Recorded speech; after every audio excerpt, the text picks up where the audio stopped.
you doing, everybody? I'm Ken Bykoff, and welcome to O'Neill Speaks, the official podcast of the Paul H. O'Neill School of Public and Environmental Affairs at Indiana University. For the past several years, researchers, including the U.S. Department of Health and Human Services, have warned of the growing issue of social isolation, a growing loneliness epidemic, and the impact it is having on the physical and mental health of people not only in the United States, but around the world. The Surgeon General reported that social isolation increases the risk of premature death by 29%, or the equivalent of smoking 15 cigarettes a day. It also increases the risk of heart disease, stroke, dementia, and other serious medical conditions. Now, that's the bad news. The good news is the solution to social isolation and the loneliness that can accompany it may already exist in the form of community organizations that once formed the bedrock of community involvement and can play a major, if evolving, role. We're joined today by Associate Professor Brad Fulton, an expert on the social, political, and economic impact of community-based organizations. He directs the National Study of Community Organizing, a multi-level study that examines the causes and consequences of racial, socioeconomic, and religious diversity within grassroots advocacy organizations.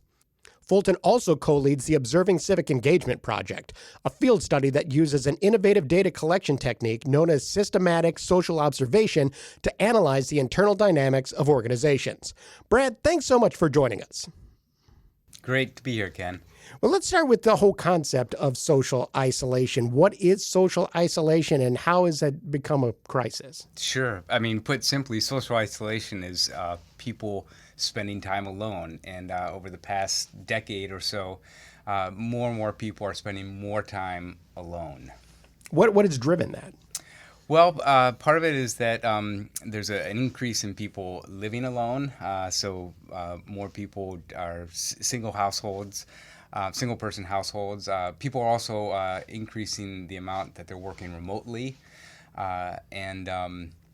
Just general, I think COVID probably had an impact as well. It's just people are more sequestered and hunkered down and not being engaged. They have fewer friends.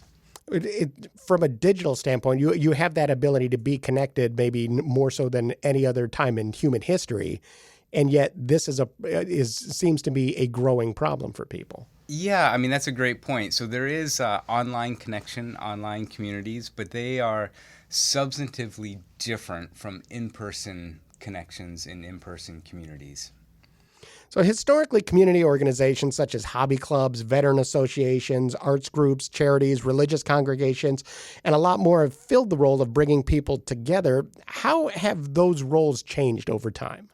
Yeah, that's a great point. So that's what I would call third spaces. So you have home, you have work, and then these third spaces, which are these community organizations or voluntary associations where people find connection with people who are not family and who are not coworkers but have shared interest. And they can play a huge part in helping people feel connected and part of a larger community.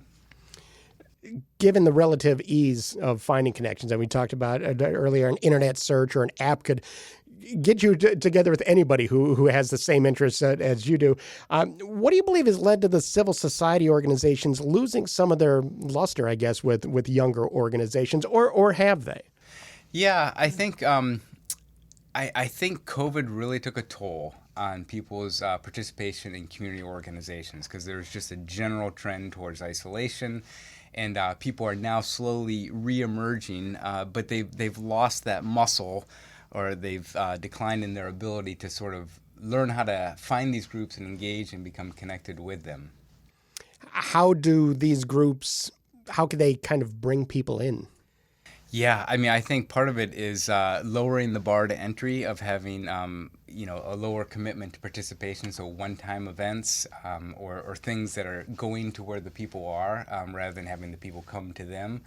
But it is challenging. I mean, I think across the board with community organizations, overall participation rates are down, and they're still struggling to recoup the pre-COVID levels.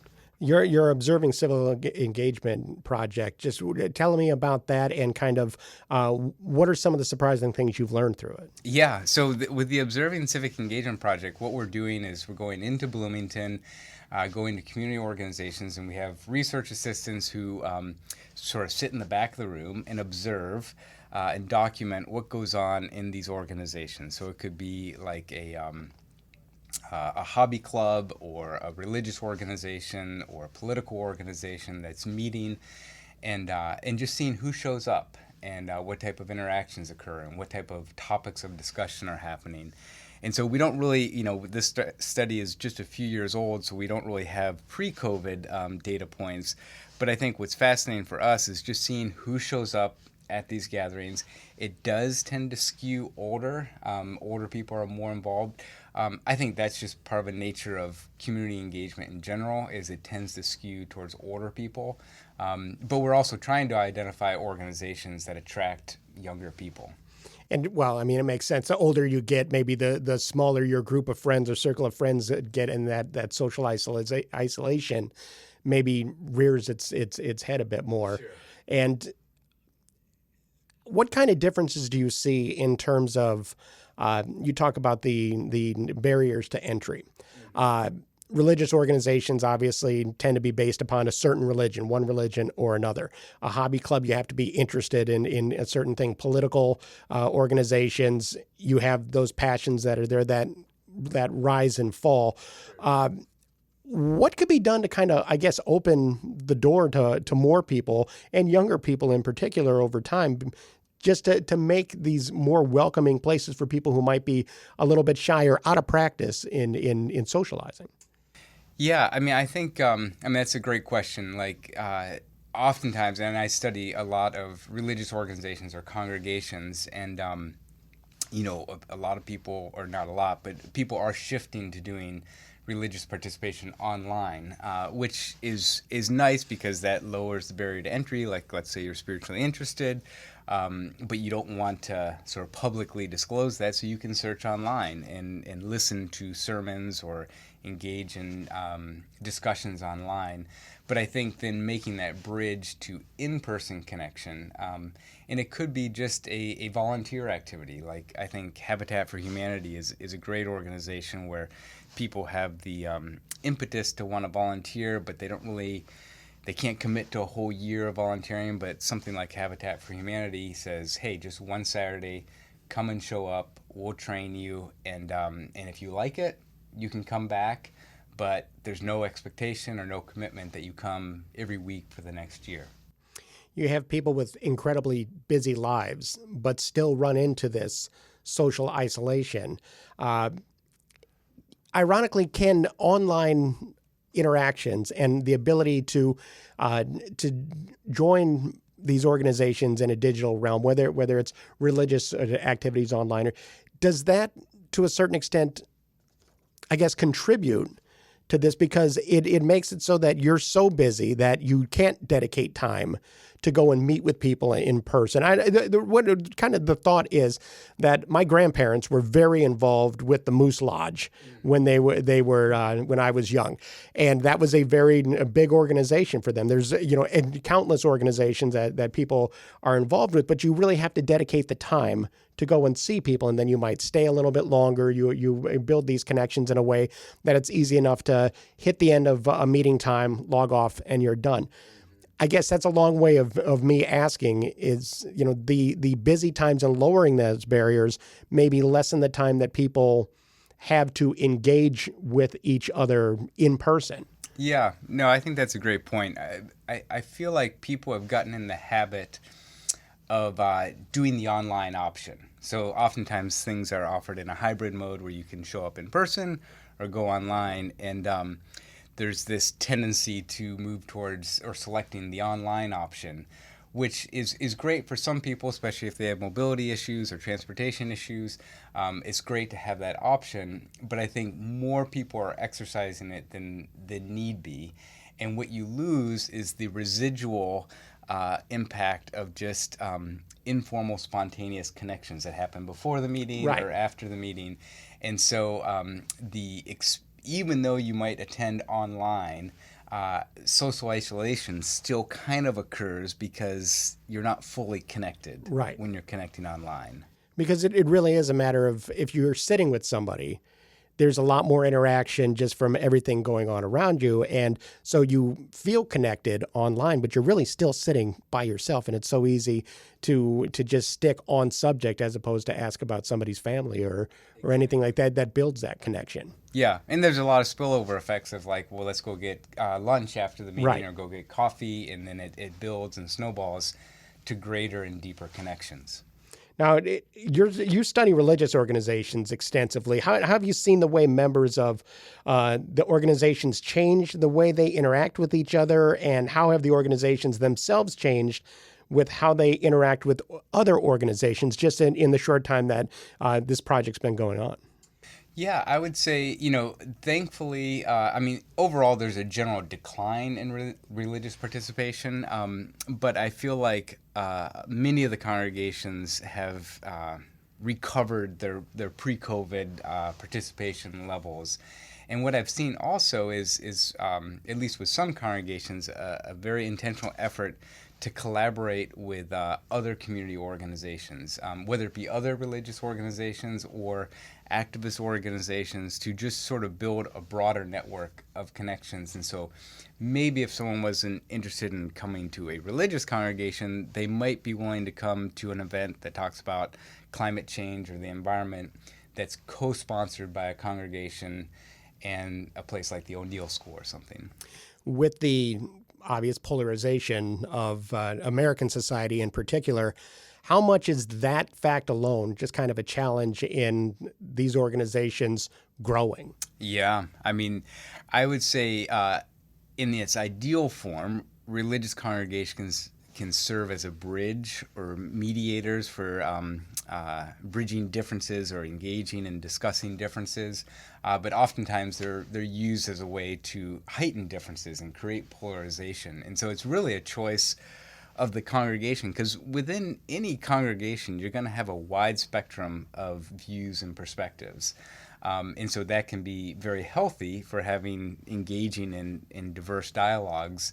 But oftentimes congregations sort of pick a position and then sort of create a more polarizing environment as a result. Well, even an online interaction, it's when you only are seeing somebody on a screen, or even in situations where maybe it's just a chat situation, you don't get to know the person in a way that makes you it's easy to silo people when they make comments, but it's different if you're talking to them and you actually know them as a person. And it seems that being able to be a part of that organization and be there in person could not only solve that social isolation situation, but also just broaden people's perspectives of the people that they interact with. Yeah, that's a great point, because if you think of engagement online, oftentimes it's anonymous, or it feels fairly anonymous, and so people can make much more inflammatory comments, much more extreme language, with little repercussion, and yet that's out there, and it stays out there, whereas in person, the engagement is going to be more tempered. It's hopefully going to be more even-keeled, and there's opportunity for openness to increasing one's understanding through dialogue. Take me, your Observing Civic Engagement project, take me through the process of how you pick out who to study or how to go about that.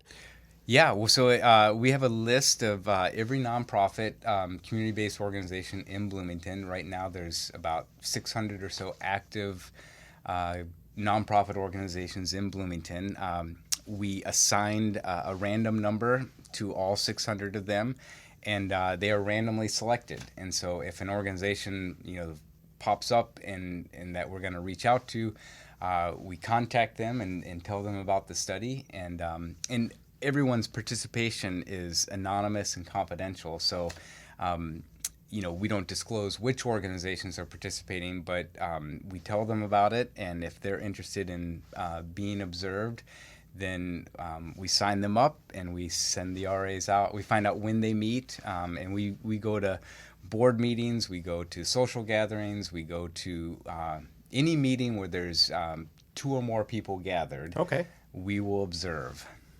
And what kind of response have you gotten from people? I mean, I'm sure there are groups that distrust or groups that are more than welcoming. Just kind of what's the general response been? Yeah, I mean, I think so. It's very low commitment on the end of the organization because we don't ask anything of them. We just basically say, can we show up to something that you're already doing, and really be a fly on the wall? And what's fascinating is, we have a student in there has an iPad and is collecting data, but very quickly the people.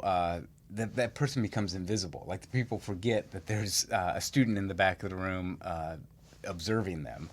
And I think really they're kind of fascinated in asking, how does our organization compare to other organizations? So one of the things that we document is like, what's the official starting time of the meeting? And how often does the organization start their meetings on time? And how often do they end on time? And some organizations are really good at starting right when they said they would and ending on time, and others have a slow start and a even slower finish. So it is, I mean, and we study everything from, the beginning of the meeting through every aspect that occurs in the meeting and then the ending of the meeting. Has anything emerged from that? Because it seems that if you're starting late, that it might be a matter of people are talking and networking a little bit better than if you start right on time. It's just, I guess, a different way to go about things. Is anything emerged from that? Yeah, and I would say, from our perspective as researchers, we're agnostic in terms of what's better, to start on time or to have a slow start, because like you said, there's benefits to possibly allowing people to mingle and socialize in an informal way. And so that's really one of the key aspects of our study, is what is the impact of these different dynamics within organizations. So even things like how decisions are made within an organization. So let's say they're planning some event and they need to discuss what's the best approach to take, and they have to decide. And so is it just the director who makes the final decision, or is it a democratic decision? Is it debated and discussed? Is there conflicting viewpoints or perspectives? And so we're looking at, I mean, we have like 900 different variables that are looking at so many different aspects of what goes on inside these meetings, with the idea of saying, what makes an organization effective? What makes it sort of thrive in terms of helping people be connected and to accomplish some sort of social mission? What can people do to get involved with this project? Oh, wow. We're always looking for more organizations to participate. And also we're looking for student researchers. Like right now we have about 20 student RAs, so undergrads and grad students. And they love it. I mean, we have a really good team of people. And so really, if you're a student looking to get a research position, this is a great entry point. Or if you're an organization in Bloomington and you want to know more about this research on nonprofits in Bloomington, we'd love to talk. Are there plans to expand this outside of Bloomington? I know it's a growing project, and I just wanted to know if there's other areas of the state of Indiana and beyond. Yeah, so we formally, with Professor Baguetta and I, we formally established the Observing Civic Engagement Lab with the idea that Bloomington is one of the projects, and we're in the process of expanding to other communities. A big emphasis on rural communities and how the civic infrastructure within rural communities sort of lives and dies by the community organizations, and how strong they are, how robust they are. So we're going to be expanding into into rural communities. Well, back to the social isolation. I keep tripping over that. Back to the social isolation, and my last question for you: it's, what role can these organizations play in combating it, and where does the future lie in an increasingly siloed world? Yeah, so social isolation is... I'm basically asking you to solve the problem. Yeah, exactly. It's not that easy. Well, and so what's interesting about social isolation is that it has like a slow creep. Like a person doesn't realize that they're socially isolated until a need arises. And then all of a sudden they find themselves alone, and not any connections, and not a support system that's out there.